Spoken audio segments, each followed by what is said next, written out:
La dernière fois, on a fait un circuit de filtre de type filtre passe-eau, qui est constitué de 2 condensateurs et 2 résistances. La configuration est comme ça là. Et ça c'est de mémoire. Voilà, ça c'est la source. Et puis là, c'est la tension sortie. On a trouvé quoi, nous? On a dit ici, c'est un qui était 25 millifarad. Et C2, c'est la même capacitance, 25 millifarad. Et là, c'est R1 est égal à 20 ohms. R2 est égal à 20 ohms aussi. 20 ohms. Et on a trouvé pour une tension d'entrée qui est de 20 degrés, je crois. Oui, c'est ça. Volt VS est égal à ça, pour la tension d'entrée. Et on recueille ici, là, V est égal à V1. Ici, c'est V2. D'accord? V1 est égal à 417 et quelques. 4, quelque chose comme ça, millivolts. Et 65 degrés. Et pour ça, V2, on a trouvé 333,3 et 110 degrés. Voilà, millivolts. C'est à vérifier, bien sûr. Ça, c'est l'exo vidéo numéro 10. Voilà, il faut que tu revoies ça. C'est la vidéo qui précède celle d'aujourd'hui. Et on constate qu'ici et là, il y a un déphasage de 65 moins 20. Ça donne 45 degrés. D'accord? Et d'ici à là, il y a 110 moins 65. Ça fait 45 degrés également. D'accord? Et à mon avis, à ton avis, est-ce que c'est... On a 45 degrés ici et 45 degrés de déphasage ici. Est-ce que cela est dû au fait qu'on a les mêmes valeurs de résistance et même valeurs de capacitance? Ah, j'en sais rien du tout, mais on va voir avec ce circuit. Là, c'est un filtre passe-eau, on a dit. Hein. Là, c'est un autre circuit de type de filtrage passe-eau aussi. On verra ça pourquoi après. Pourquoi on utilise un condensateur pour fabriquer, pour concevoir un filtre passe-eau, alors qu'ici, on utilise des bobines d'inductance L pour concevoir aussi un filtre passe-eau. D'accord? On verra ça pourquoi. Mais ici, le circuit d'aujourd'hui, là, on a N1 qui est à 10 millihenry, N2 qui est à 5 millihenry. C'est complètement différent. Ici, c'est pareil. La capacitance, c'est 25 millifarad. Ici, c'est la même chose. Tandis que l'inductance des deux bobines là, sont différentes. D'accord? De même que les résistances. D'accord? Tu te rappelles de ça, hein? L'amplitude diminue là au fur et à mesure. À la sortie, l'amplitude diminue, mais l'angle de déphasage est accentué, augmente. D'accord? Au début, c'est 20, après c'est 65, après c'est 110. D'accord? On va voir est-ce que ça se reproduit ici. D'accord? Avec les inductances au lieu des condensateurs.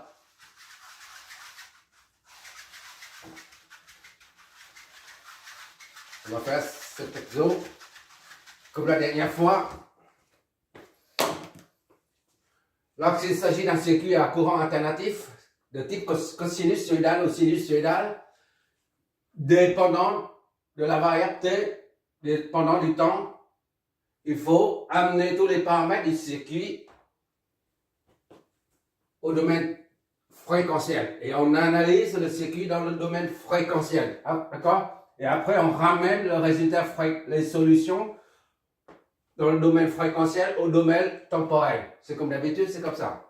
Pourquoi? Parce que, tout simplement, J, un petit rappel encore, J, oméga L, comme 1 sur J oméga C. Tous deux représentent des rapports de phaseur. Phaseur tension sur phaseur courant.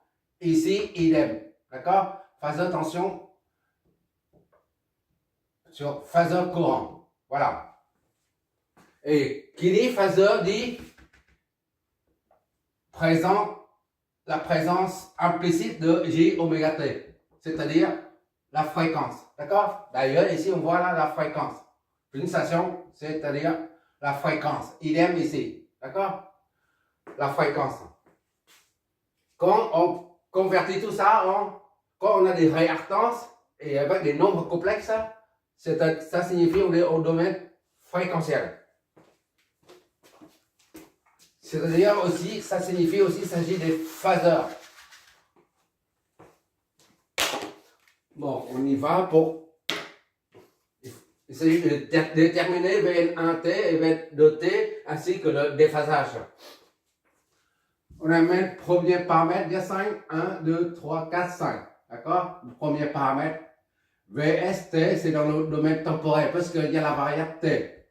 10 cosinus de 4000 pi, c'est la pulsation en radians par seconde. Ça, c'est radians par seconde. Des radians par seconde. D'accord? Plus, il n'y a rien, c'est-à-dire 0 degré. Donc, on emmène ça, on convertit ça en domaine fréquentiel. Donc, en fréquence, il n'y a pas de variable t. C'est un nombre complexe. C'est pour ça qu'on met un chapeau. On reprend l'amplitude 10 et la phase seulement. 0 degré.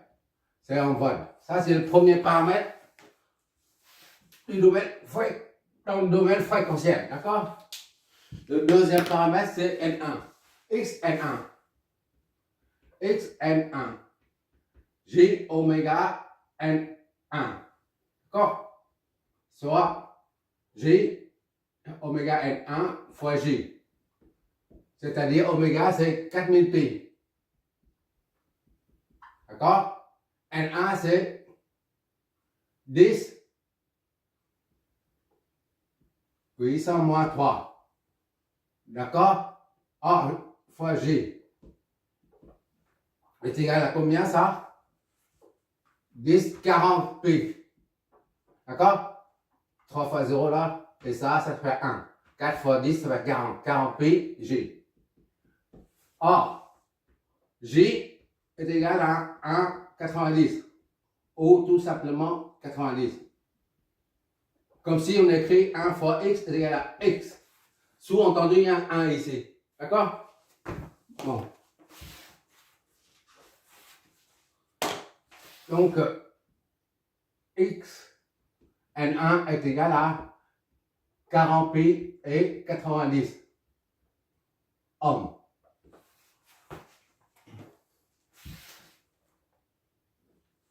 On écrit toujours avec la forme polaire, module et phase, parce que bientôt là, dans 2 ou 3, dans 2 exos, encore 2 exos, 1 ou 2, on abordera la notion de puissance, de la puissance maximale en courant alternatif. Et ça, on aura besoin de ça. On aura besoin de la phase. Revenons à notre sujet. Aujourd'hui, Xn2. Soit J oméga N2. D'accord? Oméga N2 J. C'est-à-dire, oméga c'est 4000 encore. Oméga c'est une constante. Hein? N2 c'est 5. 10 puissance moins 3. D'accord? Fois J est égal à 5, 20. 20 pi J. Soit X N2 est égal à 20 pi comme en haut. D'accord? 90, puisque J est égal à 90. J est il y en a qui appellent ça un opérateur. J est un opérateur. Lors du calcul, lorsqu'on utilise la formule de Laplace, les formules de Laplace, on appelle ça l'opérateur. Je ne sais pas pourquoi. On verra les formules de Laplace Et pour ZR1 en nombre complexe, c'est A plus JB, où A c'est un réel, ici il correspond à 150. A R1 et plus J, B, J il n'y en a pas là, d'accord? B non plus là. Donc ça fait R1. D'accord? Donc est égal à 150. Soit ZR1 est égal à 150. D'accord? Tu peux mettre 0.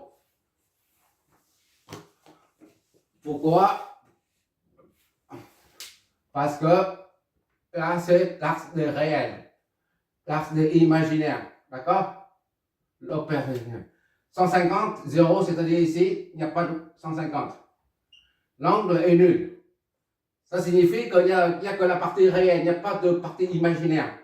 C'est pour ça qu'on appelle l'opérateur. Permet d'opérer un angle, à mon avis. Voilà, c'est 150.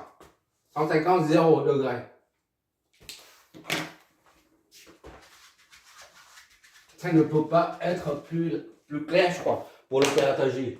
De même, on a ZL2 est égal à 100. Le même raisonnement nous conduit à ça, en homme et en homme. D'accord?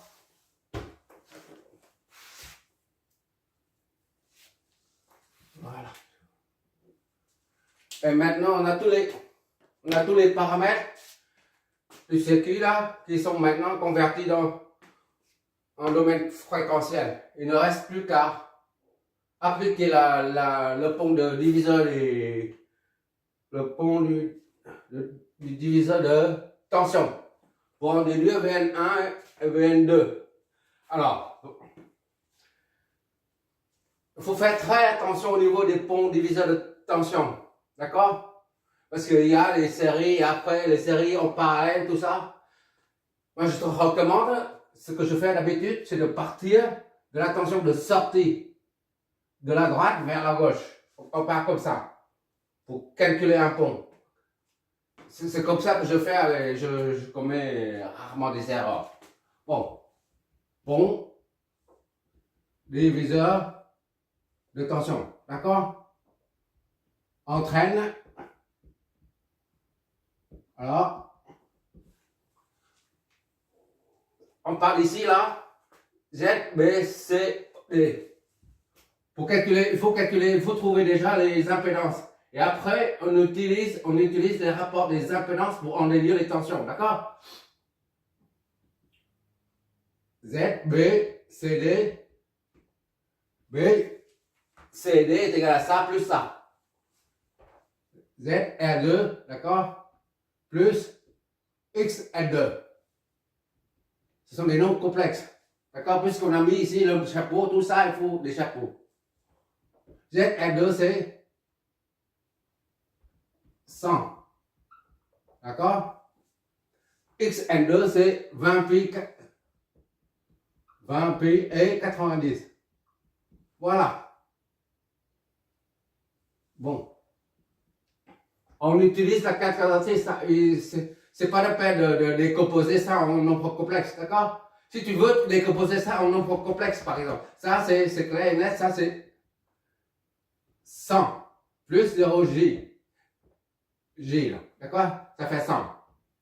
Si pourquoi il faut décomposer en nombre complexe avant de les additionner? Parce qu'on ne peut pas additionner de cette façon-là.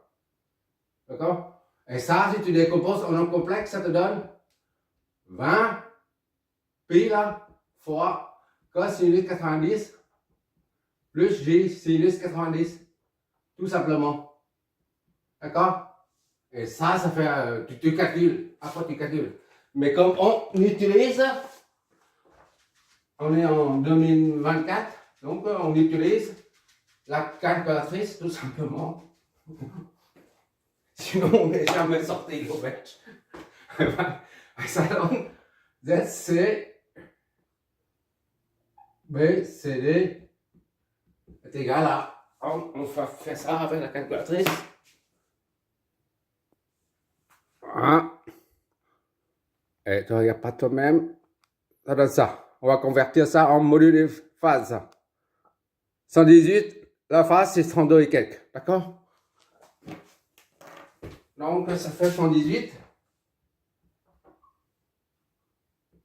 101. Et la phase, c'est 32. 142. Ça, c'est à peu près, d'accord? Ohm. Ah, c'est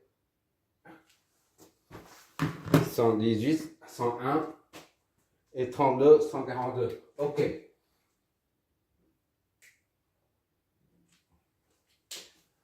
Maintenant, on prend la combinaison des deux. C'est-à-dire la combinaison de la branche de ces deux-là en série. Là, ça et ça, les deux en parallèle. D'accord?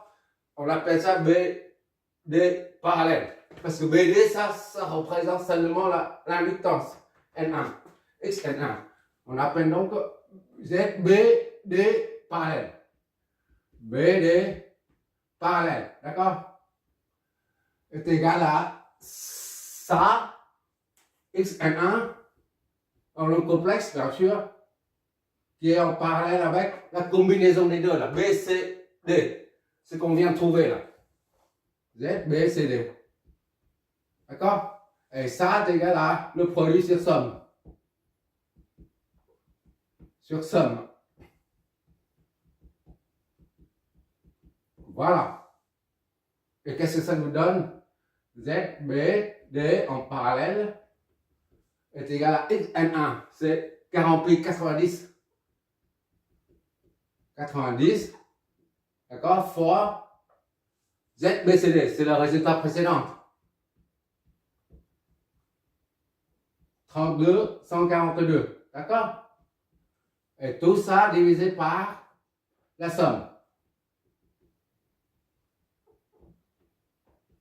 Les deux, 18, 101 et 32,142. Et enfin, ça nous donne Z, B, D, la combinaison parallèle. J'aime bien que ça soit clair comme ça. Au niveau des notations. On réutilise le résultat de précédent Z, B, C, D, d'accord? Voilà. Ça te donne ça. Et en module des phases, ça te donne 69, 5 et 60 degrés à peu près. On va noter tout. 69, 552, 60, 0,89. 60, 0,89 degrés. Voilà. Ça, c'est en ohm. D'accord? 69.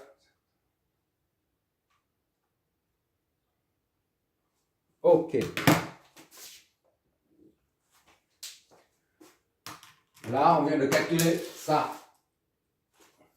Maintenant, il suffit d'appliquer le pont diviseur de tension pour trouver Vn1T. Cette tension-là, Vn1, est égale à l'impédance BD parallèle divisée par elle-même plus ça. Et multiplié par la tension de source qui est là. D'accord? Pont diviseur encore. Maintenant,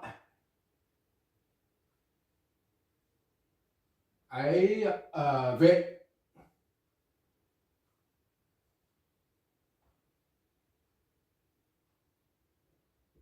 O.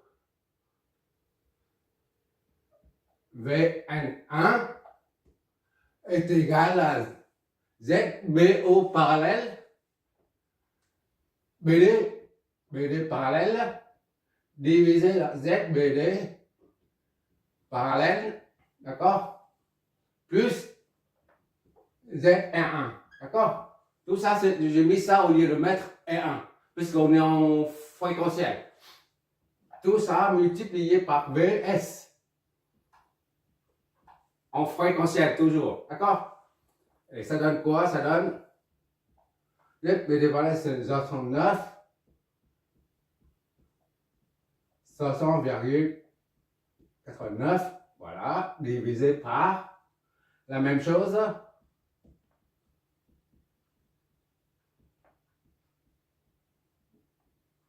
plus x est 1, c'est 150. Ou 0, voilà, c'est la même chose. Multiplier tout ça, multiplié par VS. VS, c'est 10. Ou tu mets 10, hein, c'est la même chose. Hein. Je mets comme ça pour que ça soit clair. Quoi. Bon, VN1 est donc est égal à la calculatrice. Qu'est-ce que tu me donnes? On réutilise le résultat précédent et ça nous donne ça. On convertit en modules et phases. 3,58 et 42,01. D'accord? 3,58, 58, 42,01. 0,1 degré. Ça, par contre, c'est en volts.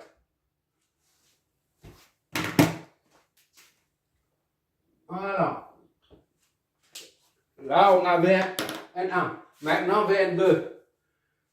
VN2, c'est le pont diviseur du courant nous donne. VN2 est égal à ça, divisé l'impédance de ça, divisé par la somme des deux, multiplié par la tension attaquante, c'était le VN1.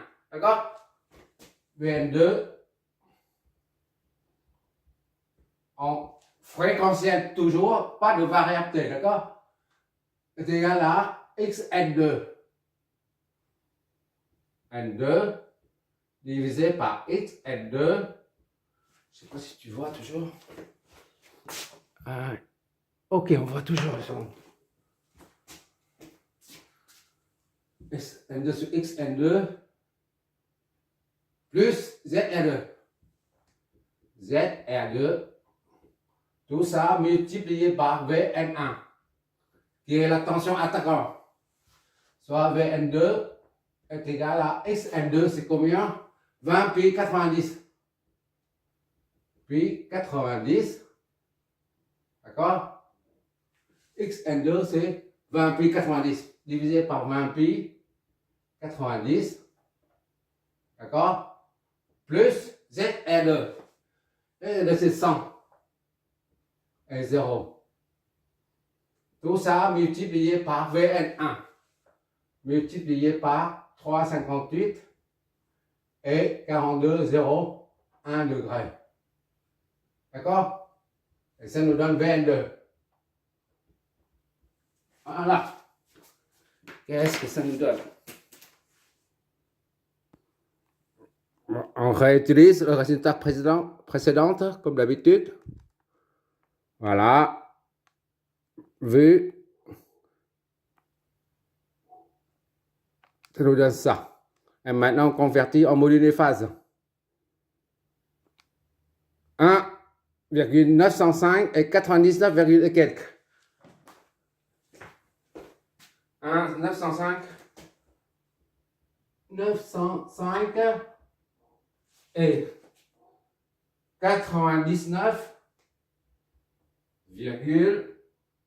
868 degrés. Voilà. C'est tout est fini. Maintenant, on va essayer de voir ça. On va dessiner ça en gros. De façon à main levée là. Disons, même s'il y a la règle, c'est pas grave. Là, c'est référence 0 degré. 0 degré là. D'accord? L'axe 0 degré. Voilà. Tu prends l'angle le plus petit. On va l'algébrique. Ici, c'est 42,01. D'accord? 42,01. Disons qu'ici, c'est 45. 42, c'est à peu près là. 45, 42,01. 42,01 degrés. 3,58. V, N1. 3,58 et 42,01 degrés. D'accord?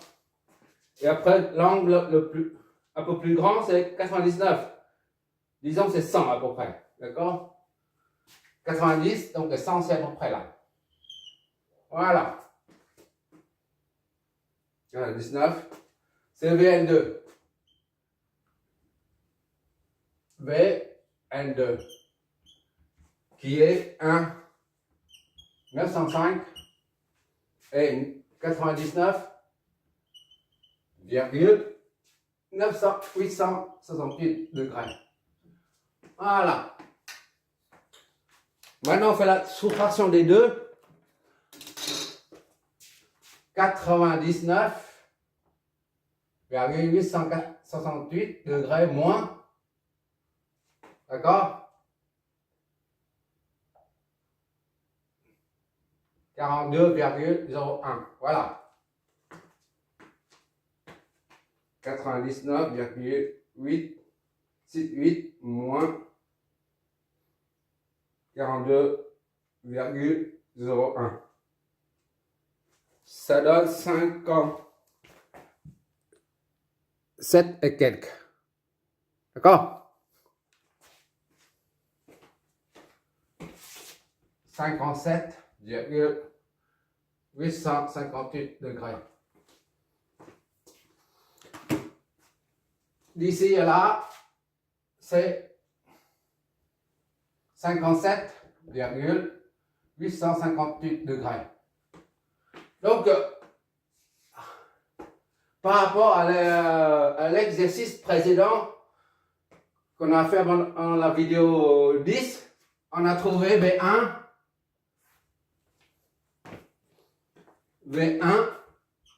qui est V2, le déphasage entre les deux, ça c'est 65 degrés, et ça c'est 110 degrés.